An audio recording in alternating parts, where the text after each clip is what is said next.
میں نے کسی گناہ کو چھوڑنے کی نیت سے کہا کہ اگر میں نے یہ گناہ کیا تو میری ہونے والی بیوی کو 3 طلاق، لا حول ولا قوت الا باللہ، تو کیا جب میں شادی کروں گا تو میری بیوی کو طلاق ہو جائے گی؟ میری کسی مخصوص لڑکی کی نیت نہیں تھی۔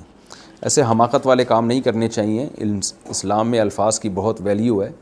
اگر آپ نے وہ گناہ کر لیا تو پھر ایسا ہی ہوگا کہ جب آپ کسی خاتون سے نکاح کریں گے تو اس کو 3 طلاق ہو جائے گی۔ تو اب اس کا طریقہ یہی ہے کہ آپ نے یہ گناہ کیا تو آپ نے کہا ہونے والی بیوی کو 3 طلاق، یہ تو نہیں کہا نا کہ جب بھی کسی بیوی سے عورت سے نکاح کروں گا اس کو 3 طلاق، ہمیشہ کے لیے تو نہیں کہا۔